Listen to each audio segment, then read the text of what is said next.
On May 1, 2010, a young woman's voice cracked through a 911 line from the marshes of Long Island. She said she was being chased. Patrol cars never found her. By dawn, tire tracks marked sand roads, footprints vanished into reeds, and silence spread over the barrier beach. Months later, the same stretch of coast yielded burlap-wrapped remains no one expected. What began as one disappearance fractured into a dozen names stitched to a single geography of fear. This story is not about answers. It is about what was found in the sand and what never left it. Before we begin, tell us in the comments where you're watching from today. And if you want more stories like this, don't forget to subscribe. The May air along Long Island's South Shore carried salt and dampness, the kind that clung to clothing and made the sound of waves heavier. Past midnight, the gated community of Oak Beach slept behind drawn blinds and muted televisions. At 4:51 a.m., a 911 dispatcher answered a call filled with panic. A young woman's voice broke through in gasps, claiming she was being chased. The line carried fragments, words swallowed by wind and shallow marsh. Sirens were dispatched but found only empty roads cutting through reeds. Lee Grant had left a client's home minutes before, barefoot, wearing only a jacket. A neighbor later recalled hearing hurried footsteps against asphalt, then silence. She darted across sand roads, leaving impressions in soft ground before the tide began to erase them. Patrol officers scanned with flashlights, reporting only deer tracks and vehicle ruts. The file logged the call as unresolved disturbance. No officers entered the marsh itself. Catherine Grant awoke to the sound of her phone ringing. A voicemail from Lee hours earlier was brief, only half a sentence, cut short.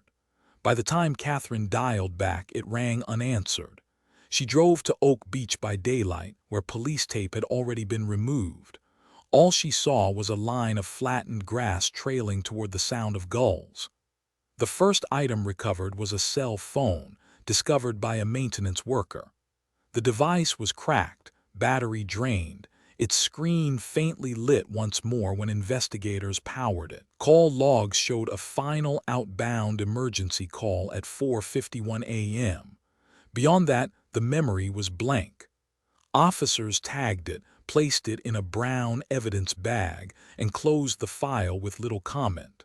For them, the case was a missing person likely lost to marsh and tide. By evening, the tide rose high enough to wash over the sand roads. Impressions vanished as if no one had run there at all. Yet a neighbor remembered headlights sweeping too fast across the bend, a vehicle turning sharply into gravel before cutting lights. No report included the statement. Catherine wrote it herself in a notebook, insisting the tracks did not belong to Lee. She pressed the page flat, underlining the time. The marsh swallowed sound after sunset. Night returned to Oak Beach with ordinary silence, televisions flickering behind blinds, neighbors stepping onto porches with coffee cups. The evidence bag sat on a shelf in the local precinct, labeled with black marker, nothing more than cell, female. It was the only object linking her to that night, an object already losing charge, already fading into silence. The last light it emitted before dying was green and brief. Catherine returned to Oak Beach the next morning with her daughter Emily. The beach homes looked identical under morning sun, weathered siding, wind-bent fences, porches that faced the marsh as if nothing had happened, but something had. Lee had run barefoot, screaming. Catherine walked the path again, retracing what little the police described. Emily followed silently, carrying a printed satellite map from the fire department website. On it, she had drawn a red circle around the last known ping. The marsh pressed close on both sides, walls of reeds, wet sand beneath their feet, the sound of wind never quiet. They stepped carefully, noting tire marks hardened by overnight dew. Emily crouched and pressed a ruler beside one 7 inches wide, distinct tread pattern. Catherine took a photo, then another of a broken cattail laid across it like a pointer. Police hadn't searched beyond the road. Detective Glenn Murrow met them at the perimeter gate, leaning against his cruiser, coffee in hand. "It's marshland," he said flatly. People disappear out here every few years. Unstable ground currents. We think she panicked and ran deep. It happens. Catherine didn't blink. Did your dogs track her? Murrow sipped. No scent beyond the road. Could have been washed out. Or driven out, Emily said, holding up her phone to show the mismatched tire cast. The detective didn't look. 3 volunteers from a local SAR group agreed to help the family search. They brought drones, boots, and heat-sensing equipment. While drones scanned, Emily walked the shoreline, methodically marking objects in the sand with surveyor flags, plastic bags, empty bottles, a rusted shoe. At 2:16 p.m., a volunteer named Lyle shouted from a knoll of dune grass. Buried under a mix of sand and matted reeds was a small hoop earring, the clasp still bent from force. Emily recognized it immediately. She had the matching one at home, on Lee's dresser, still hooked to a card from a boutique in Suffolk County. Catherine marked the spot on the satellite printout. She was here. The police returned with token interest, collecting the earring but offering no comment on how it had been missed before. Emily followed the same line deeper, beyond the flag into the edge of marsh, where the sand turned to black mud. Every step squelched. The reeds were taller now, darker, older. Something hung from one part of a plastic bag, torn into strips by wind, or fingers. Behind them, the drone buzzed overhead, capturing thermal signatures that looked like ripples in black and white. Nothing alive moved, only a shape that faded into static when zoomed. A local fisherman, Martin Wells, came forward that evening. He told Catherine he had seen a girl run through the trees near his shack around dawn. Thought she was drunk, crying. Then she vanished into the waterline. I didn't think, he paused, folding the brim of his hat. I should have called. Emily asked what she wore. He described the same jacket, then he paused again. But her feet, that's what struck me. She was bleeding. Left heel had a slice, deep one. The next day, searchers returned to the same trail with cadaver dogs. The dogs circled a patch of soft ground, then sat. No remains were found, but the ground was dug anyway. Black sludge, no body. Still, something shimmered beneath. A clear heel print deep, with a crescent of dried blood at the rear edge. It had baked into the surface, protected by sun and shadow. A forensic photographer took 12 photos before wind and moisture warped the impression. It was Lee's shoe size. The alignment matched how she limped as a child, slight outward angle right foot. Catherine had noticed it for years. No one else would have. By the time the police left, the print had begun to dissolve, its shape changing with every gust of marsh wind. Emily took a photo with her own phone, but it already looked different, less real.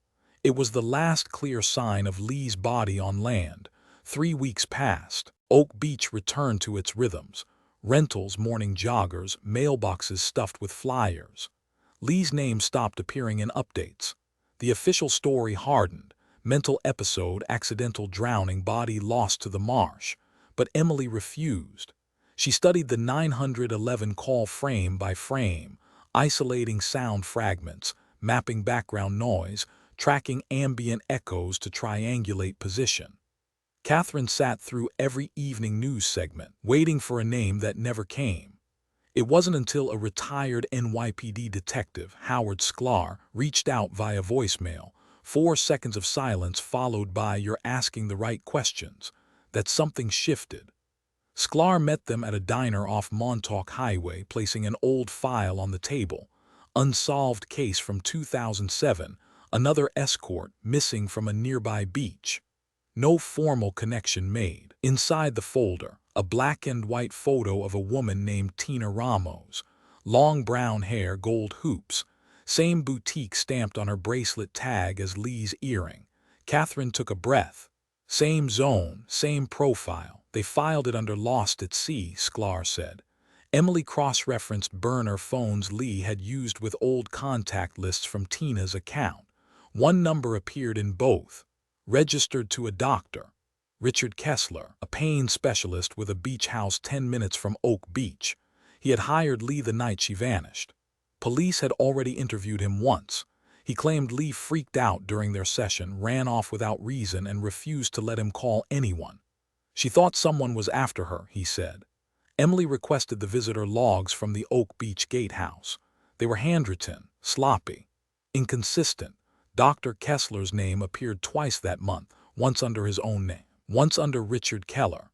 Two different plates, one digit off. She copied both down. 3 days later, a brown envelope appeared on their porch. No return address. Inside were 4 photographs taken from a distance, grainy, clearly telephoto. They showed Lee entering the rear gate of Dr. Kessler's house through the side, not the front where he claimed she left. In one, she was barefoot, clutching her phone. Emily handed the photos to Detective Murrow. He squinted, shrugged. Could be her. Hard to say, not time-stamped, not admissible. Catherine stared at him. You mean not convenient? Emily kept digging. A second escort, Jessie Duval, had once mentioned Kessler's name on a now-deleted forum. She had disappeared in 2009. Her last known location, 3 miles from Oak Beach. No public file ever opened. Catherine found her obituary: accidental overdose, body found in a motel near the causeway. Emily pulled the motel invoice from public record, signed under the name Elena King. Surveillance footage no longer existed, but the clerk from that night, still employed, remembered the man who checked her in. Dr. Type, wore driving gloves, paid in cash, kept looking outside like he was waiting on someone. Emily slid Lee's visitor photo across the counter. The clerk stared. That's her. I swear to God, that's the girl. They returned to Oak Beach with a printed photo of Kessler's face. A neighbor, Marjorie Flint, recalled seeing him the night Lee vanished. He was out back, hosing down the dock, full suit on, after midnight. No boat tied up. No report mentioned it. Emily searched property tax maps, found Kessler owned the adjacent rental unit as well. Unoccupied. Utilities spiked that night. Electricity used between 4 and 5 a.m. with the water running for 46 minutes. The official police file never cited the address. They returned to the house. Catherine rang the bell. No answer. Emily walked around the back, past the marsh line, to a concrete slab near the water. Something glinted in the cracks. She bent down. It was a torn photo corner, curled by moisture. On it, the edge of a bracelet. The same one Lee wore in a childhood photo, a silver chain with the initials LG engraved. Catherine didn't speak. She placed it in a plastic evidence sleeve, labeled it herself. That night, someone slashed all 4 tires on their car. No witnesses, no prints. A white SUV was seen driving away, but no plate recorded. They didn't report it.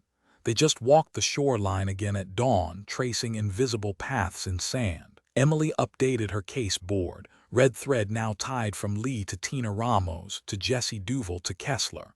A second thread ran from Kessler to the gate log, to the motel, to the water meter.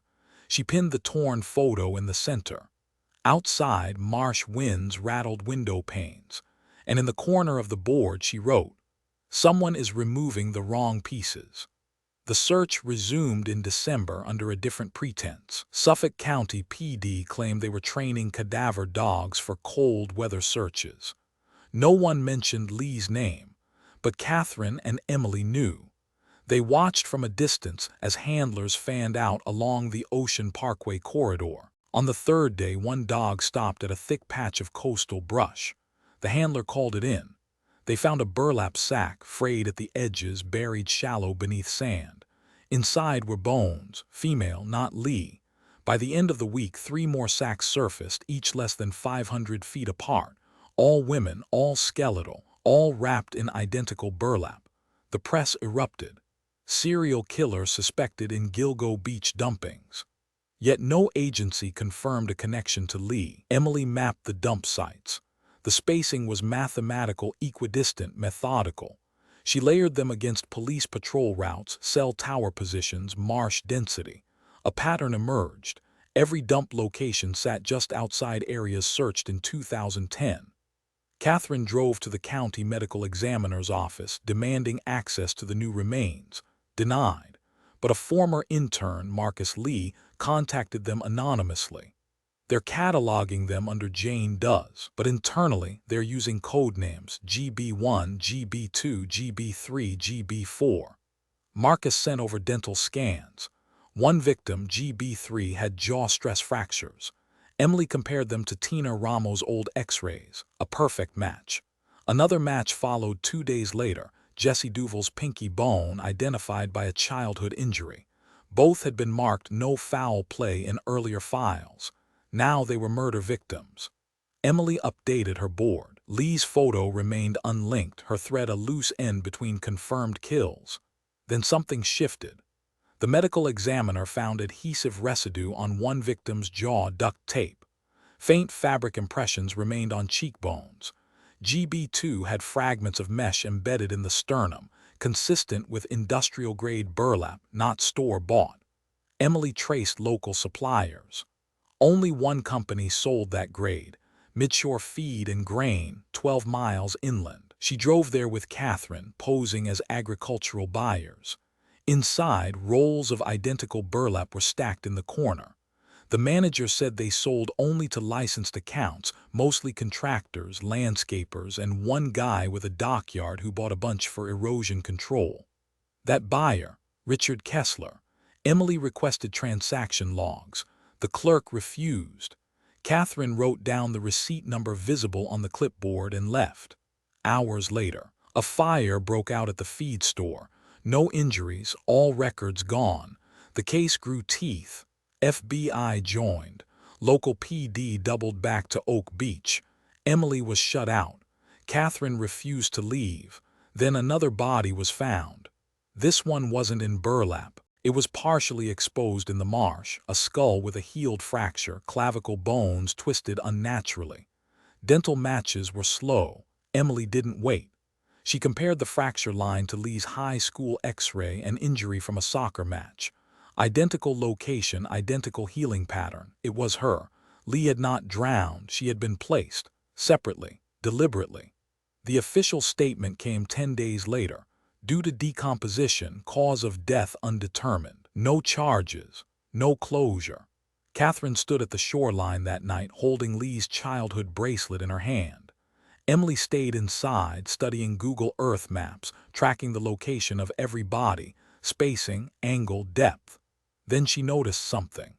The original search radius drawn in 2010 overlapped precisely with the new sites, but was always just short of each. As if someone had directed the original search to miss them on purpose. She reopened a photo from the day of the first cadaver search. One officer stood near the reeds, back turned, holding a walkie. His name tag read Rowan. Officer Michael Rowan, previously unmentioned in any report. She found him listed in precinct rosters. His address. Same ZIP code as Victor Dane, a local construction magnate with multiple waterfront properties, and a shared LLC with Richard Kessler for marshland development. It wasn't a triangle anymore, it was a circle. The next morning, Catherine received a small package in the mail, no return address. Inside, a single burlap thread curled and burned at the end. No note, no photo, just a matchbook from Lido Grill, a restaurant closed since 2011. They drove there in silence. The building was condemned, doors chained. Emily crawled through a broken back window. Inside, dust coated the floors, tables still set, wine glasses on shelves. On the floor beneath the counter, a boot print in ash, 7 inches wide. Identical tread to the cast Emily took 6 months prior. She didn't photograph it, she didn't need to. The print pointed toward the kitchen door and beyond that the basement stairs. She opened the door, stale air, darkness. No sound, only the burlap smell. The stairs descended in uneven planks, some warped, others cracked in the center. Emily kept her hand on the damp wall, feeling along the rusted edge of a utility pipe. Catherine followed silently, her flashlight beam cutting through air thick with mold and disuse. At the bottom, the floor shifted from wood to concrete, painted once in green, now flaking off like dried skin. They stepped into the basement of the Lido Grill, a forgotten chamber sealed off for nearly a decade. The restaurant above had closed under fire code violations. But nothing here had burned. The structure was intact. What failed was never fire prevention. What failed was silence. In the far corner, behind a water heater crusted in sediment, stood a metal shelving unit. The shelves held little: a box of expired dry goods, a crate of broken dishes, a folded drop cloth stiff with age. Catherine lifted it. Underneath lay a pair of surgical gloves stuck together with dried residue. Emily didn't speak. She took out her phone, began scanning the floor in wide arcs. Near the wall, dust was disturbed in a rectangle, precise, deliberate. She knelt, brushed it with her sleeve. Concrete underneath bore parallel scratches, like something had been dragged repeatedly. She measured them, 6 inches apart, 48 inches long, body-sized. She looked up. Catherine was staring at a vent shaft. Something caught the light barely. She reached in. It was a belt, leather cracked with a rusted metal buckle. The initials M.R. were etched faintly into the leather. Tina Ramos' father's initials, from a belt he gifted her before her 18th birthday. Tina wore it every night she worked. It had never been found with her body. Emily bagged it, not with police procedure, her own. She used clean plastic gloves, date tags. Nothing would disappear this time. They turned to leave, but something stopped them. A noise, faint. Not a person, not an animal, metal shifting against metal deeper in. They followed. Behind a false wall they found a narrow tunnel, likely a storm runoff line, widened illegally years ago. They entered, hunched over, flashlight beams trembling. The tunnel curved, then opened into a room, a crawl space sealed from view. In it, a cot, a folding chair, and 4 long nails driven into a beam, each holding a keychain. One had a dolphin charm. Another had a brass L on a silver tag, Lee's. Catherine collapsed to her knees. Emily walked forward, eyes scanning. A disposable phone lay on the floor, battery dead, screen cracked. Emily didn't touch it. Next to it, a spiral notebook, water-stained but intact. Inside were dates, initials, payment figures, locations. It wasn't a diary, it was a ledger. The last entry, LG51, confirmed. Clean. Emily backed away. It was a kill log. The tunnel exited through a maintenance door near the service lot. They emerged into sunlight as if resurfacing from a grave. Catherine looked older now, not tired, calcified. They contacted Detective Murrow. He arrived 2 hours later with a small team, took the evidence without comment. Emily kept copies. She'd scanned everything. But when the official report came out, it read, "No evidence of criminal activity at Lido Grill. Items found unrelated." Emily filed an appeal. Nothing came of it. 2 weeks later, the building was demolished. "Public safety hazard," the notice read. Gone were the belts, the cot, the keychains. Gone was the ledger, except her copy. Emily went quiet. Catherine stopped going outside. But then Rosa Martinez reappeared, a name they hadn't heard in months. She reached out through a victims advocacy group, said she had seen something she was too afraid to say until now. They met her in a church basement. Rosa's eyes flicked constantly toward the windows. She spoke slowly. "In 2009, I took a call from someone named Kay. Said it was a private dinner party near Oak Beach. Paid well. Said I could bring a friend. I brought Jesse." Emily's stomach turned. Rosa continued. "When we got there, it was just him, Kessler, and another guy. I never got his name, but he had a badge, a real one. I remember the way he kept touching the gun on his belt. Jesse stayed. I left, ran." She showed them a burn scar on her forearm. "From the car door. He slammed it on me when I tried to run." Emily gave her a photo lineup. Rosa pointed. "That's him. Michael Rowan." It was enough. Catherine contacted the state attorney general. Emily sent copies of the ledger, the photos, the tunnel schematics. A case was reopened, but no charges were filed. Instead, Victor Dane made a donation to the city's new Marshland Cleanup Fund. Kessler relocated to Arizona. Rowan retired. The ledger disappeared from the AG's records, but Emily still had hers. She kept it in a locked firebox alongside the belt, the earring, the tire cast, the visitor log. She added one more item, a matchbook from Lido Grill. Inside it, she tucked a handwritten note. The basement was never empty, just well hidden. It was 6 months before the case board moved again. Emily had stopped updating it. Too many threads led nowhere. But in late spring, a knock came at their door. A package. No return address. Inside, a manila envelope and a single Polaroid. Not recent, aged at the edges, sun faded. It showed a group of men standing on a dock. 3 faced the camera. 1 turned away. The central figure, sharpest in focus, was unmistakable, Victor Dane. His arm was around a man in uniform, Michael Rowan, younger, clean-shaven, grinning. But it was the third man that caught Emily's breath. He wore hospital scrubs. She'd seen that face in background files.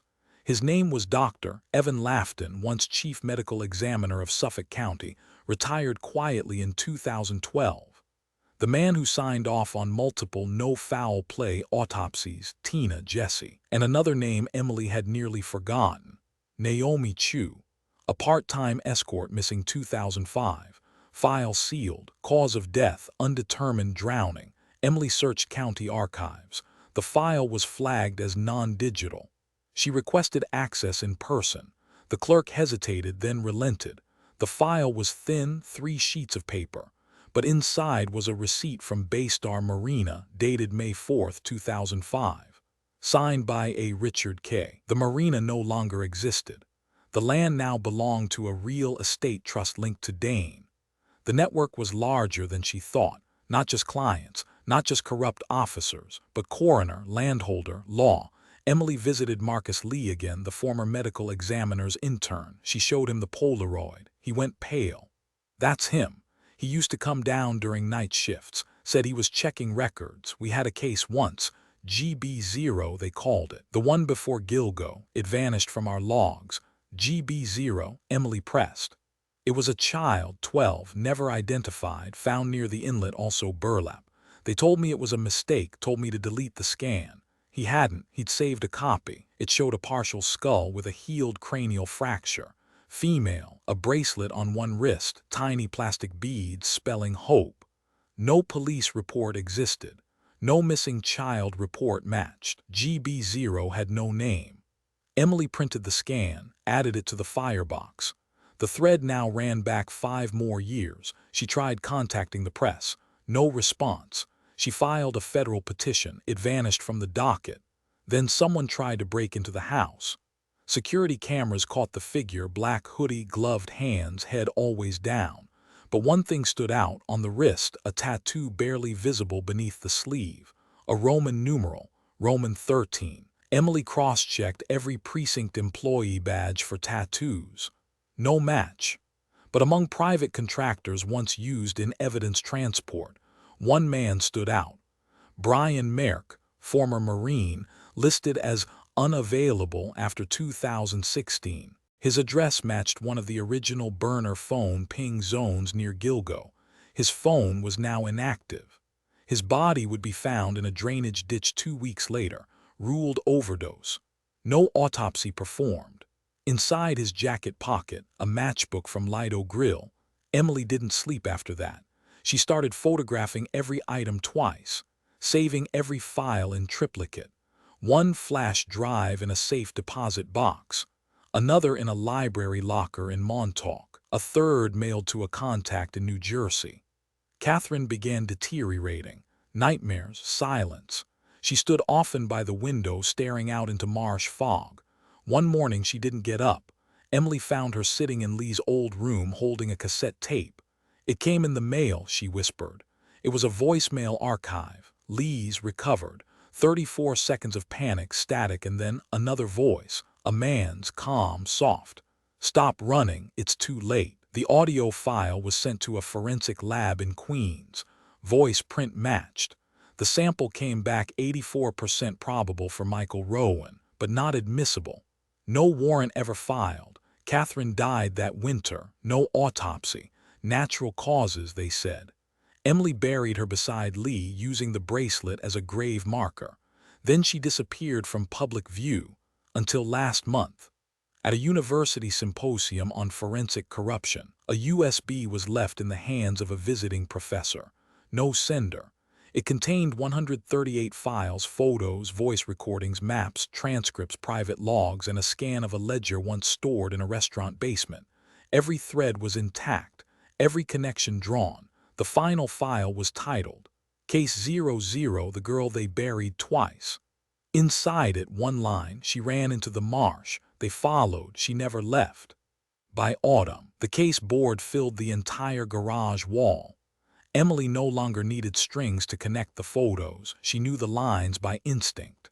Three men stood at the center of every thread: Dr. Richard Kessler, Officer Michael Rowan, and Victor Dane. They had never been listed together, never interviewed as a group, but every forensic shadow bent toward them. She started with Kessler. His visitor logs, recovered from the Oak Beach security booth, showed two separate entries on the night of Lee's disappearance, once at 8:12 p.m. under his own name and again at 4:19 a.m. as Richard Keller. Two different license plates, one digit off. She ran both through the DMV. One was his Tesla, the other, registered to a private security firm contracted by Suffolk PD. Catherine called the precinct, requesting an internal affairs audit. No response. So Emily pulled the call records from Lee's burner phone, the one she used for work. 14 texts, 10 missed calls, and 2 completed ones. The final number traced to a disposable prepaid. She contacted the provider. Records deleted. But cell tower pings remained. The last ping from that number at 4:47 a.m. placed it within 300 meters of the marsh. Same as Rowan's cruiser. She filed a FOIA request for cruiser GPS logs. Denied. She filed a second, citing obstruction. Days later, an anonymous flash drive arrived in their mailbox. No note. Inside, a folder labeled Dispatch Echo. It contained movement data of patrol units for the night of May 1st. Unit 416, Rowan's, was stationary near the marsh from 4:35 to 5:12 a.m. The official log claimed off-duty, but the data showed engine activity and door open-close events. Emily printed the log, drew a red circle. She cross-referenced it against another file, the 911 transcript from Lee's final call. Between 4:51 and 4:52 a.m., Lee screams, "He's coming back." Why is he coming back? Catherine said nothing, just underlined the timestamp. Then came Dane. Wealthy, connected, untouchable. His companies owned 6 properties within 2 miles of Oak Beach. One of them, Trident Storage Solution, listed no staff, no phone, and had power usage spikes between 2 a.m. and 6 a.m. throughout 2010-2011. Emily traced the electric bills. They matched a construction site where burlap was stored by the ton, midshore feed and grain, the same company that had burned down months earlier. Dane was never listed as a buyer, but Emily found his signature on the site's construction permit. She visited the facility, now boarded up. Through a cracked window, she saw pallets wrapped in blue tarp, the same shade that had covered the sacks during the beach recoveries. At home, she updated the board, added a new layer. Kessler right arrow Rowan right arrow Dane. Kessler hired, Rowan protected, Dane financed. But there was more. She dug into old financial records, campaign donations, equipment contracts, off-book LLCs. One payment stood out, $32,400 to a security firm named Red Byte Solutions, made monthly by Dane's real estate trust. Catherine blinked when she saw the date range. Same months the burlap bodies were dumped. Emily nodded. She pulled Lee's ledger from the firebox, coded entries, initials, amounts. One entry stood out, RBS 32, 4 confirmed clear. Red Byte Solutions, $32,400 confirmed. The ledger had been real all along. They met again with Rosa Martinez, the survivor who had escaped in 2009. Emily asked her to look through a set of photographs. She pointed to Dane. "I never saw him, but his voice, that's him." He told the others to shut up. She pointed to Kessler, "The guy who picked me up." Then to Rowan, her hand trembled. "That's the one who locked the door." The problem was no one could place all 3 at the same location. No photos, no logs, just inference. Emily contacted an ex-detective turned analyst, Reed Halberd, who specialized in triangulating movement patterns using tower echoes and surveillance drift. Halberd reviewed all the tower data. He layered it, stacked it, ran pattern detection. His verdict: from 4:15 to 5:10 a.m. on May 1, 2010, all 3 phones, Kessler's, Rowan's, and Dane's, pinged the same tower. sequentially, rotating movement, tight formation. That's not coincidence, that's convoy behavior. It was the closest thing to proof they'd ever had, but before they could act, Halberd disappeared. His apartment was empty, his server wiped. The only remaining copy of his analysis sat in Emily's inbox as a PDF titled Triadeco. She printed it, filed it, sealed it. That night their landline rang. Catherine picked up. Silence, then, "You're looking in the wrong houses." Catherine didn't sleep that night. She sat on the couch, phone still in her hand, its dial tone humming like static. Emily watched her from the hallway. The phrase echoed in both their minds, not a denial, not a warning, a redirect. "You're looking in the wrong houses." By morning, Emily had resorted every address related to the case: client homes, storage sites, patrol sectors, dump sites. She noticed something subtle. Every property linked to the confirmed victims had been public-facing, accessible. Empty rental units, old construction sites, shoreline clearings. But one cluster stood out: 5 residential houses registered to shell companies. All 5 within a 10-mile coastal arc. All 5 shared the same maintenance vendor. That vendor, Glenrose Systems, Inc., registered under a name neither of them had seen before: Ellis Rowan, Michael Rowan's brother. Emily drove to the town hall records office. She pulled zoning permits, renovation requests, repair logs. One house in particular had repeated plumbing issues, with emergency repairs logged 5 times between 2008 and 2011. The repairmen were always different, but the vehicle ID on every invoice was the same: County Fleet Unit 24, a car assigned to Michael Rowan during that time. She returned to the property that afternoon. It was a weather-beaten colonial near South Babylon. Boarded windows, overgrown lawn, mailbox stuffed with unopened mail. A foreclosure sign hung half loose from a rusted frame. But Emily noticed something odd: fresh tire tracks on the gravel, narrow, repeated, like someone was backing in and out, quietly. She circled to the rear of the house and found a bulkhead door padlocked but old, rusted, one hinge broken. She pried it open with a crowbar. The basement smelled of dust and damp wood, but something else, too: bleach and age. The room was nearly empty, floor painted black, one lone desk in the center, on it a landline phone, dusty, unplugged, no dial tone. Next to it an invoice slip: Glenrose Systems, Inc., service call 01973, cleanout complete. Dated May 2, 2010. Emily took photos of everything. She noticed a small cabinet tucked beneath the stairs. Inside it, a folded plastic sheet, blue, commercial grade. Alongside it, a small evidence tag, faded but legible: SC04-08, not logged. She stepped back, heart silent, brain loud. Nothing here should exist. The next morning she went to the precinct, demanding access to the Rowan brothers' service logs. They told her the files were archived. She requested access. They declined, claimed records had been merged into non-criminal archives. So she turned back to Marcus Lee. Marcus had gone quiet since the last day to drop.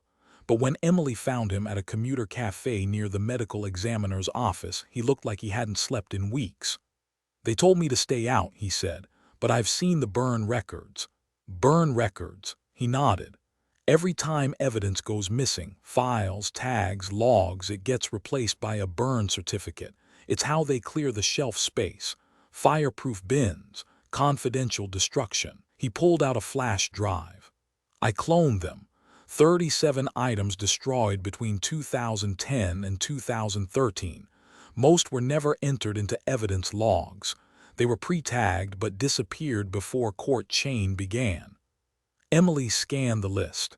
She stopped on one entry: Item G49, audio cassette, May 2010, origin, Marsh Trace, status, burned. Lee's tape. The original had never been misplaced, it had been erased. Emily printed the entire burn record and stored it alongside her master binder. Catherine looked through the sheets with glassy eyes. "They're eating the evidence," she whispered. Emily responded, "Then we document every bite." That same week, a reporter from an independent outlet named Erin Lane contacted them. She had received anonymous packages containing portions of the ledger, a few crime scene photos from Gilgo Beach that had never been released, and two names: Victor Dane, Michael Rowan. Emily agreed to meet her. They talked for hours. Erin's notes were meticulous. She planned to release a full series, buried twice the Gilgo Ghost Network. But the week before publishing, Erin's home was broken into. Only one item was stolen, her laptop. The rest of the apartment remained untouched. The next day her car was found abandoned on a service road off Route 27. Inside it, a single burlap thread, frayed, curled, burned at one end. Emily updated the board. She placed Erin's photo beside Lee's. Next to it, a new note: journalists vanished too. By now they had stopped expecting trials. There would be no courtroom, no gavel, just objects, footprints, discrepancies that never closed. Emily filed a final report to the Justice Department's Civil Rights Division.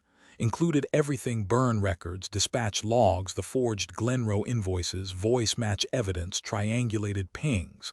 She got no reply except one. A letter arrived 3 weeks later, no return address. Inside, this case is no longer under state jurisdiction. It is now classified. Typed, centered, signed with a seal Emily didn't recognize. And in the corner of the envelope, written by hand in red pen: "Don't ask about GB0. She didn't sleep for 3 days. She burned the letter, but she didn't forget the seal. It matched the watermark on the burn certificates. Emily no longer believed in lone predators. What she saw now wasn't a killer. It was an ecosystem, built to move girls like cargo, quiet, clean, without legal footprints. The victims weren't random. They were vetted, logged, routed, buried, and above all, managed. She mapped the system in layers. First, the escort sites. Lee, Tina, Jessie. Every woman appeared on one of 3 platforms between 2005 and 2010. Most ads used blurred photos, vague bios, prepaid contact numbers. But in archived site captures, Emily noticed something unusual. Ads posted during the same 48-hour window often shared similar phrases. Discreet marsh location. Ocean View safe house. No questions asked. It was a script. She cross-checked the contact numbers, hundreds of them, most dead, but a few had left behind data shadows, tower pings, registration clusters. One number, burner ending in 0829, pinged 5 towers between May 1st and May 3rd, 2010. One of those towers overlapped with Rowan's patrol log. Another overlapped with Dane's beach house. She traced the number to a batch purchased in bulk. That batch was bought under a corporate account linked to Meridian Logistics LLC, a freight clearing company with no physical office, only a mailbox in Mineola. Emily followed the paper trail. Meridian was owned by a holding company, Claremont Holdings, registered in Delaware. No beneficial owner listed, but one quarterly tax document listed a consulting fee paid to Red Byte Solutions, $47,200. Dated April 29, 2010. 2 days before Lee disappeared, she called Marcus Lee again, showed him the burner batch data, the shell companies, the ad phrasing. His face drained. That's not a killer. That's procurement. Emily took her theory to Harper Munro, a retired intelligence analyst turned watchdog investigator. Harper listened without interruption, nodding slowly as Emily spread out the tower maps, phone trails, ad copies, utility spikes. "This isn't just about police corruption," Harper said finally. "This is a logistics network, purpose-built, maintained."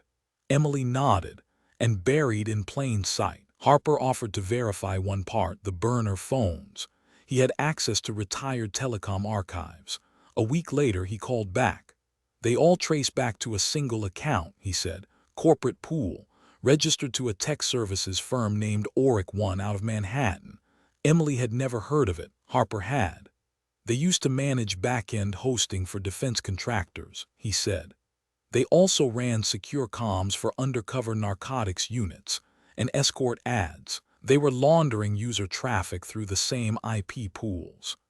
Emily sat down slowly. Harper continued. "That means someone had full access to ad traffic, call logs, even GPS tracking.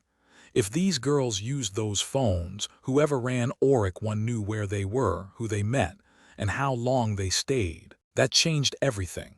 The murders weren't about rage. They were about control. Emily pulled up Lee's location data one more time. The pings from 4:44 to 4:52 a.m. each triangulated to within 150 meters. If Auric One managed that tower pool, they would have real-time tracking. They could have followed Lee in live motion and done nothing. Emily turned to Catherine. They didn't lose her. They let her run. That night, she got a call from Harper. He'd shared her research quietly with a private data forensics firm that occasionally took on pro bono cases tied to trafficking. A senior analyst, Rihanna Park, reviewed the burner chain and confirmed what Emily feared. The patterns match predictive trafficking networks, Rihanna said. Same call structure, same routing logic, same cold zones. We've seen this model in 3 other cities, but this one's older, deeper. Emily asked, "Do you believe it's active?" A pause. "I believe it never stopped." 2 days later, Emily received an encrypted file from Rihanna. Inside, a chart, rows of victim names, columns of known data points, location, last ad, contact, final ping. Most had been labeled unconfirmed Gilgo, but one row had been highlighted in red, no longer unconfirmed. Lee Grant, status, confirmed pattern match. Flagged, GB7. It was the first time a third party had formally linked Lee to the others. No press release, no police statement, just a row on a spreadsheet. Emily printed it, taped it to the center of the board. Catherine stared at the paper, silent. Emily spoke only once. "She's finally on the record." That night, a small package was delivered to their mailbox.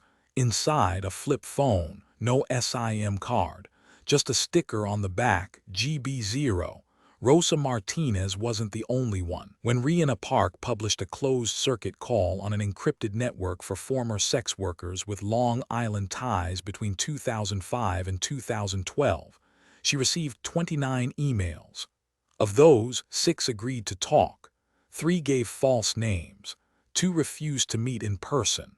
But one, Maya Bell, said yes. They met at a halfway shelter in Queens under the low hum of industrial heaters. Maya was in her late 30s now, but her voice still trembled as she described the night she said no. It was a booking through an agency. Maya began, wrapping her sleeves around her wrists. Said it was upscale, private retreat on the South Shore, paid double, they even arranged the car. Emily leaned in. "What year?" 2008, May, the same month as Jesse Duval. Maya continued. "The driver picked me up from Hempstead Station. Wore a suit, professional, said nothing the whole ride. Then halfway there he made a wrong turn. I said something, he sped up." She paused. "I jumped out at a red light." She still had the receipt, folded, water-stained, pressed between pages of a battered paperback she carried everywhere. Emily opened it carefully. Dane Private Transport Vehicle 17, May 12, 2008, 8:12 p.m. Below it, a partial plate. T79. It was the first concrete time-stamped verifiable survivor record connected directly to Dane's business interests. They drove straight to the DMV archives. But the plate didn't exist. Not deregistered, not expired, erased. Emily insisted on speaking with a records supervisor. The man was polite, vague. He tapped the keyboard, frowned, tried again. "Sorry," he said. "No entry under that sequence. System shows no log." Rihanna asked, "No log or log removed?" He didn't answer. That night Maya disappeared from the shelter, her bed untouched, bag gone, no sign of forced exit. Rihanna filed a missing person report. 2 days later, Maya was found, alive, disoriented, wandering a bus terminal in Trenton. She had no memory of the past 36 hours. Her receipt was gone. She could recall only one thing. "A man with a badge, he said I was being transferred." Rihanna documented her injuries, no visible bruises, but her hands trembled when she tried to hold a pen. Emily didn't press her. They brought her to a trauma-informed counselor, but Maya never spoke again. Emily turned back to the other survivors.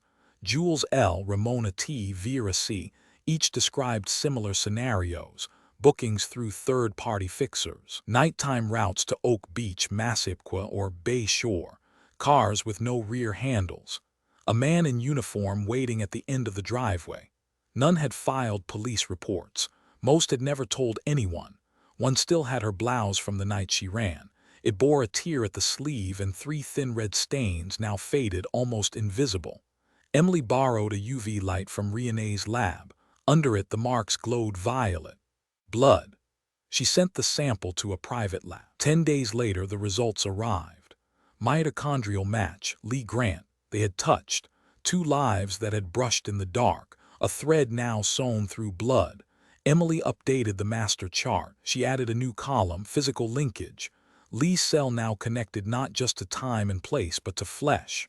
Catherine stood by the board, watching as her daughter added a 3rd line between Lee and Vera C. She wasn't alone, Catherine whispered. They just made her feel like she was. Emily asked Rihanna to recheck every call made from the 0829 burner batch. Rihanna cross-referenced call durations, GPS drift, tower handoffs. One number stood out, used for just 18 seconds 2 days before Lee vanished. The call pinged from a tower just north of Oak Beach. Its recipient, a payphone outside a bait shop in Shirley, a bait shop that had closed in 2007. The number was dead. The shop had been demolished.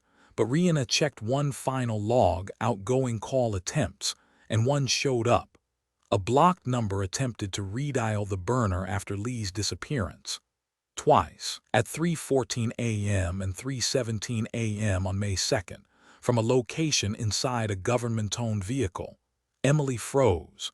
Rihanna isolated the ID, Unit 416, Rowan's cruiser. It wasn't just proximity anymore. He tried to call the burner after Lee was gone. Why? To erase something, or to check if the trail was cold. Emily updated the board one last time.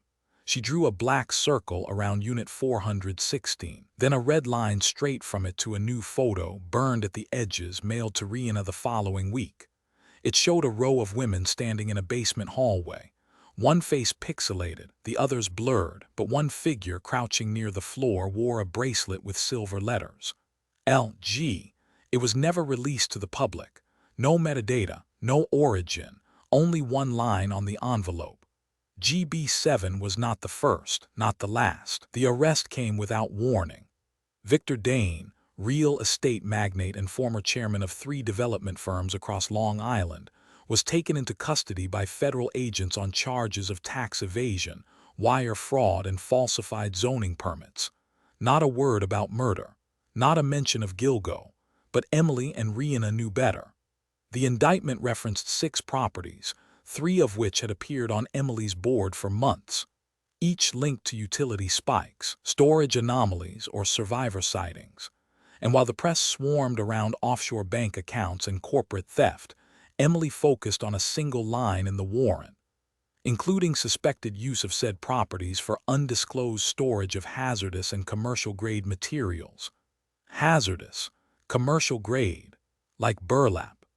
Emily and Rihanna filed a motion through a pro bono attorney to submit forensic material from midshore feed and grain into discovery. The court rejected the motion, so Rihanna went to court anyway, as a civilian witness. The trial lasted 9 days. Dane appeared calm, groomed, smiling. But on day 5, the prosecution introduced evidence from a property once used by Dane's shell company Trident Holdings, a warehouse near Ronkonkoma, demolished in 2013 but not before one final inspection. Rihanna recognized the photograph immediately, a grainy image of stacked rolls burlap. The prosecutor referred to it as unauthorized agricultural material, meant to demonstrate tax misrepresentation. But Rihanna leaned in closer. She'd seen that weave before. She contacted a retired forensic textile analyst, Elijah Toma, who ran spectral tests on archived samples from the Gilgo sacks. Same base thread count, same manufacturing defects, same dye retention profile. The burlap was a match. Emily passed the analysis to the press. One outlet published. The article gained traction online. Dane warehouse linked to Gilgo sack pattern. Within 48 hours, the article was scrubbed. The outlet issued a retraction, citing forensic inconclusiveness. But the screenshot lived. On the 7th day of the trial, the prosecution made an error. A junior aider referenced Red Byte Solutions as a security partner involved in unsanctioned property access. The defense objected. The judge sustained it, but the name had been said aloud, and that was enough. Emily watched from the gallery. The jury glanced around, confused, curious. The court silenced it quickly, but the seed had been planted. On the 8th day, a surprise witness emerged, not from the prosecution, but from Dane's own team. A contractor named Simon Creel, brought in to deflect guilt, claimed Dane had no awareness of what happened on the leased sites. But during cross-examination, when asked who gave him access codes to the South Babylon property, he slipped. Officer Rowan had the weight. Someone with a badge gave them to me. The courtroom froze. No one reacted, except Emily. She stood quietly and left the room. The last day of trial arrived under cold rain. The judge addressed the room with the tone of finality. Dane was found guilty on 6 counts, none of them murder. He was sentenced to 10 years in federal prison, eligible for parole in 6. But during sentencing, the judge made a comment that gutted the air from Emily's lungs. There will be no inclusion of speculative claims related to the Gilgo disappearances, particularly those unconfirmed, including the matter of Ms. Lee Grant. Her name excluded officially. After all the charts, the bodies, the burlap, the bracelet, the state of New York had spoken, and it said Lee was not part of this. Emily walked out into the rain. She didn't cry, didn't speak. Just pressed a single laminated chart into Renee's hand, the Triadeco cell tower overlay, and whispered, "They can erase paper. They can't erase pings." That night, a manila folder was slid under Emily's door. Inside, the raw testimony transcript from Simon Creel's deposition, uncensored. Page 6 carried a line blacked out in court. "Rowan told me the girl ran too far, said the marsh would shut her up." Emily scanned it, archived it, filed it. Rowan had never stood trial, never been indicted, never been arrested, yet his words lived. She returned to the courthouse one last time. At the bottom of the front steps, she buried a copy of the transcript under the stone railing, inside a waterproof sleeve, sealed with red string. Rihanna asked her why. Emily replied, "If they won't write it into the record, I'll bury it where they bury truth." When the court closed its doors that night, the wind carried sand across the steps, and in that gust a small scrap of burlap appeared on the 3rd stair, blown from nowhere. Not tagged, not cataloged, just there, watching. Time passed like a cover-up. 3 years since the trial, 7 since the last body surfaced, 13 since Lee vanished into the marsh. The headlines faded. Dane served his sentence in a minimum security facility outside Syracuse. He gave interviews, called himself a victim of political hysteria. His book deal sold quietly under a ghost name. Rowan disappeared into retirement, a coastal house in Cape Coral, Florida, shielded by corporate title. Emily tracked his utility bills. Water usage never changed. No guests, no listed vehicles, but a solar panel order had been delivered. She noted the invoice date, added it to the archive. Kessler's medical license was never revoked. He moved to Arizona, runs a holistic wellness center now, speaks on trauma healing. Lee's name never returned to the public record. Not in the Dane indictment, not in the press, not even on the memorial plaque at Gilgo Beach. Just 11 names. Lee was not among them. Emily lives in upstate New York now. Her house is quiet, cameras on every side, files in 3 vaults, one in Rochester, one in Jersey, one in a storage unit under a different name. The ledger is preserved on acid-free paper, the tire cast framed in glass, the bracelet sealed in nitrogen, the earring mounted inside a UV-safe container. She counts them like rosary beads over and over, each object, each weight. She no longer writes reports. She no longer speaks to survivors, but she watches. She checks transaction logs of government supply vendors, looks for bulk orders of burlap, tracks closed permits, photos demolition sites from public drones. She monitors heat signatures of abandoned lots with satellite overlays. She doesn't expect justice now, only proof. She keeps a copy of her master document, Triadeco V19, 7 printed and laminated. The pings, the logs, the voices, she updates it annually. The thread now extends into Delaware, then Florida, then Vegas. She's found 4 more missing women with similar data trails. 2 were found buried. 2 are still names with no bodies. She never calls the police. They already know. One summer morning, she visits the courthouse in Riverhead, walks past the lobby where Dane once smirked for cameras. She takes the elevator to the 3rd floor, enters the evidence archive. She signs her name, waits. The clerk hands her a clear case sealed. Inside, Lee's phone, cracked, dark gray, model no longer sold. Emily holds it like a last breath, runs her thumb along the plastic ridge. The screen had once flickered on, just once. She asks for a reader. The clerk brings a portable battery kit. Emily plugs it in. The phone wakes. The display is dim, faded, but the top corner blinks once. A signal bar tries to load, then freezes. Searching for signal. She exhales soft. The file system loads. Only one photo remains, the marsh, blurred, tilted. But now in the lower corner, new to her eyes after years of not seeing it, there's a boot tread, not just one, 2. One beside Lee's, a half step behind, then a sliver of a badge. She didn't see it before. Now it glows beneath a bloom of contrast. She doesn't show the clerk. She unplugs the phone, reseals the box. Ready to return, she says. Back home, she draws one last line on the board. A curve, not a connection. An orbit, around Lee's photo, around the ledger, around GB0, because she never let go of GB0. The nameless child found in burlap. The one no one claimed. Emily traced school records, foster logs, shelters. She believes her name was Kira Holt, age 12, last seen leaving a group home in Patchogue. A missing report was filed, then withdrawn. Emily preserved her file too in its own box. She keeps it beside Lee's. In one drawer, in the dark, Catherine's grave overlooks the water now. A single stone, no inscription, just the bracelet sealed in resin embedded in the center. People walk past without noticing. They think it's decoration. But Emily knows it's a signal, not for help, not for answers, for memory. One afternoon she receives a package. No name, inside a USB drive. She plugs it into a clean laptop. It contains surveillance footage. Night vision, slight grain. A figure walking toward the marsh, tall, bald, uniformed.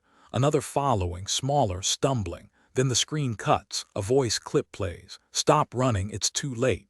The file is tagged Echo Archive 31. She doesn't know who sent it, only that it was never meant to disappear, like Lee, like Tina, like Jesse, like GB0. The laptop screen glows green in the dim light. Her phone vibrates. One new text from an unlisted number. They were always looking in the wrong direction. She replies nothing. She closes the laptop, unplugs it. She turns to the wall.